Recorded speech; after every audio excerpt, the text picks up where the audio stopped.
रात्र होती. गावभर पूर्ण शांतता पसरली होती. वाऱ्याची किरण सुद्धा ऐकू येत नव्हती. गावाच्या शेवटच्या टोकाला एक प्रचंड जुना वटवृक्ष होता. त्या झाडामागेच जुनं स्मशानभूमी होतं. भीमनगरमध्ये लोकांना स्मशानाबद्दल बोलायला सुद्धा भीती वाटायची. प्रत्येक पिढीला सांगण्यात आलं होतं, त्या स्मशानातून येणारा गंध कधीही साधा नसतो. तो स्मशान गंध आहे. तो गंध जो माणसाला वेडं करतो, मरणाचं निमंत्रण देतो. माझी गोष्ट याच गावाशी जोडलेली आहे. त्या दिवशी मी पहिल्यांदा भीमनगरला गेलो होतो. गावातलं वातावरण दिवसा अगदी साधं निसर्गरम्य होतं. हिरवी शेते, मातीचा सुगंध, रानात पडणारी मुलं, कुठेच काही वेगळं जाणवत नव्हतं. पण संध्याकाळ जवळ येऊ लागली तसं गावातलं वातावरण बदलू लागलं. लोक लवकर घरी जाऊ लागले. दुकानं वेळेआधीच बंद होत होती आणि कुणी त्या स्मशानाच्या दिशेला बघायलाही तयार नव्हतं. गावातली एक गोष्ट माझ्या लक्षात आली. गावकरी गंधाबद्दल सतत कुजबूज करत होते. कुणी म्हणत होतं, काल रात्री गंध आला, पुन्हा एक मरणाचं निमित्त होणार. तर कुणी म्हणत होतं, आज गंध जड आहे, म्हणजे आत्मा फिरतोय. सुरुवातीला मला वाटलं ही फक्त अंधश्रद्धा आहे. पण खरी भीती मला त्याच रात्री कळली. त्या रात्री 10 वाजून गेले होते. मी गावाच्या चौकात होतो. अचानक वाऱ्यासोबत एक विचित्र सुगंध आला.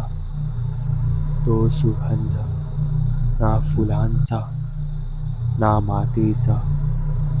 तो गंध जळालेल्या शरीराचा, धुपाचा आणि काहीतरी सडलेल्या वस्तूचा मिळून तयार झाला होता. तो गंध जसा जवळ यायचा तसतसा अंगावर काटा यायचा. गावातले लोक सगळं काम सोडून घरात पळाले.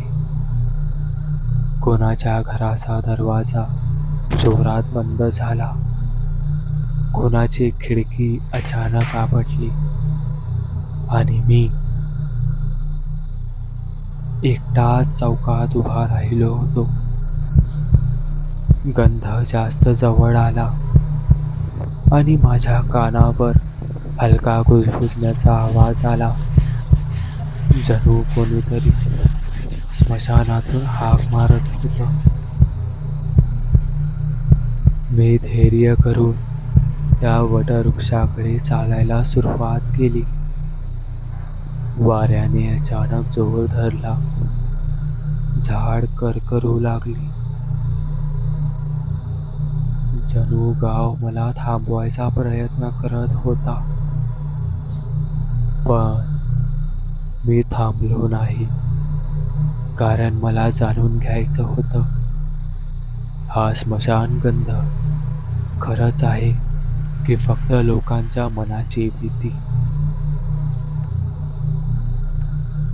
मी वटवृक्षाजवळ पोहोचलो. जमीन ओलसर होती. पण तिथे कुठे चिता पेटलेली नव्हती. तरीही गंध इतका तीव्र होता की श्वास गुदमरू लागला. अचानक मला झाडाच्या मुळाखालून आवाज आला. जणू माती फोडून कोणीतरी बाहेर यायचा प्रयत्न करत होता. मी मागे सरकलो. हृदय धडधडत होतं. आणि मग माती हलली. काहीतरी पांढरसर हात माती बाहेर आला. तो क्षण माझ्या आयुष्यातला सगळ्यात भयानक क्षण होता. मी पळायला वळलो, पण पाय जमिनीतच अडकले. मी जितका धडपडत होतो तितकं पाय घट्ट होत गेले आणि त्या हाताने हळूहळू वर येत मला ओढायला सुरुवात केली. तेव्हा कानावर एक कुजबूज आली. स्मशानगंधाचा शाप आता तुझ्यावर आहे.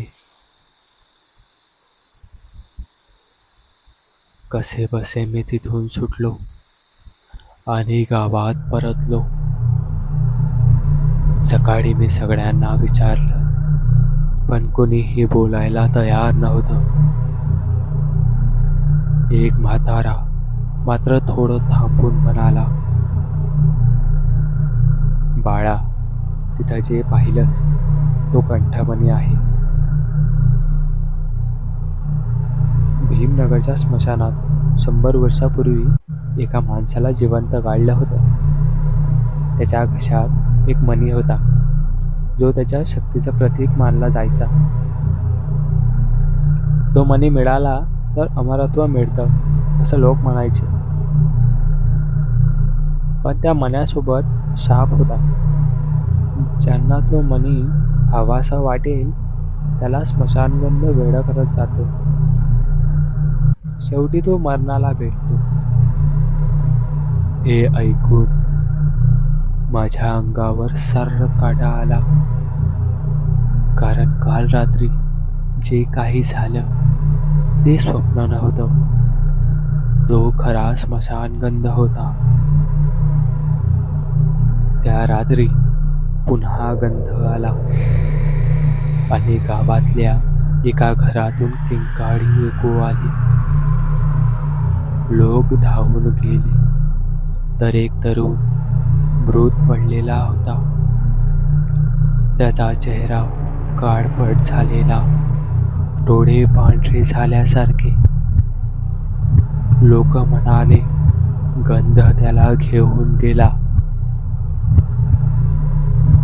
मी तिथे उभा राहून सगळं पाहिलं आणि मला जाणवलं, ही गोष्ट इथे थांबणार नाही. गावावर अजून मोठं संकट येणार आहे. इथून पुढे कथा आणखी गडद होत जाते.